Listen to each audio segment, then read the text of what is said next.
Hi there, and welcome to this day in history for July 24th. July 24th is the 205th day of the year in the Gregorian calendar, 206th in leap years, with 160 days remaining to the end of the year. Today's word is obviate. Obviate is a verb that means to render unnecessary, to remove, avoid, or prevent. This comes to us from Latin words that mean against and way, and before that from Indo-European root words which mean to go or transport. That's probably the way part. These Indo-European roots also gave us pervious, ochlophobia, which is the fear of crowds, and ochlocracy, which is mob rule. Earliest documented use of the word obviate is 1567. And with that, I'm going to tell you that Stirling Castle in Scotland, is a huge old castle complex, strategically located on top of a geological formation such that there are steep cliffs off three sides of the castle complex. It's an excellent location to see and defend from whatever might be coming. The location itself is bound to have been in use well before history's first record of King Alexander dedicating a chapel there in 1110.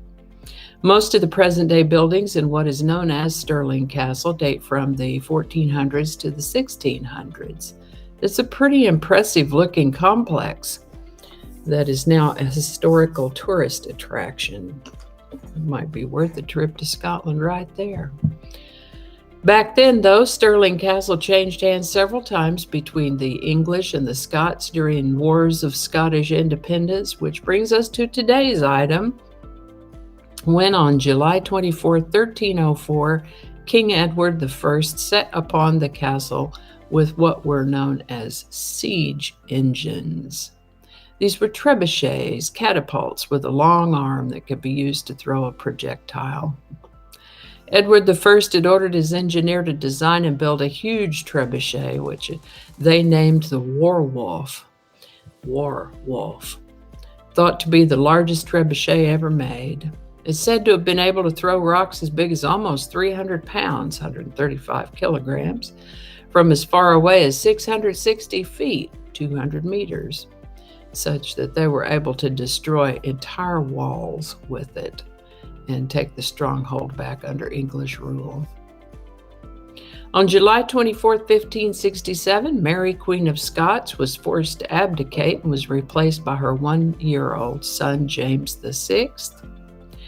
After 17 months of travel, on July 24, 1847, Brigham Young led 148 Mormon pioneers into Salt Lake Valley, ultimately establishing Salt Lake City. On July 24, 1866, Tennessee became the first U.S. state to be readmitted to Congress following the war between the states, more commonly known as the Civil War. This is the birthday of American pilot and author Amelia Earhart, born July 24, 1897. She disappeared on July 2, 1937, and was declared dead on January 5, 1939, at the age of 39. On July 24, 1911, Hiram Bingham III rediscovered Machu Picchu, the lost city of the Incas. I remember the first time I saw a picture of that place. I was probably in my 20s, and I think it was a print shop of some sort, and they had big, almost poster-sized photos framed behind the counter, and it was, if you've ever seen pictures of it, or goodness, if you've ever been there, what an amazing place to see.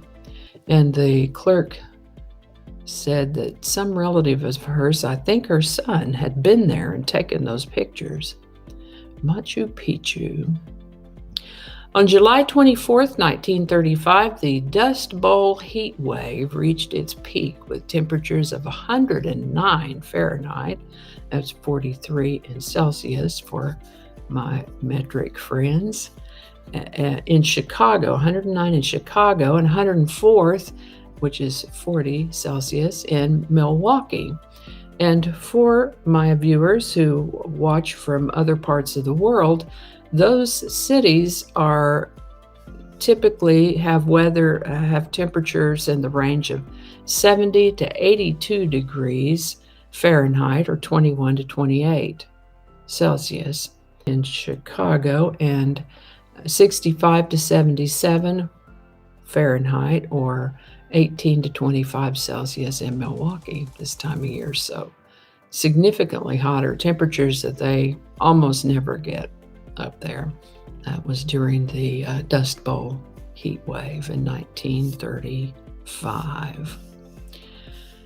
This is the birthday of American actress Lynda Carter, born July 24th, 1951. Best known for her part as Wonder Woman, Lynda Carter turned 71 in 2022. Today's song is Indian Reservation, the Lament of the Cherokee Reservation Indian by the Raiders. The song was written by a fella named John Loudermilk long enough ago that it was first recorded in 1959. At that time, it was released by Marvin Rainwater under the title Pale-Faced Indian. If you've never heard of it, you're not alone. That version went essentially unnoticed. Another version by a recording artist named Don Farden came out in 1968, and that one got to number 20 on the Hot 100 in the U.S. By the way, some of the imagery portrayed in this song is based more on Hollywoodized ideas about Native Americans and not entirely accurate, particularly as regards the Cherokee people, but that may be a telling for another day.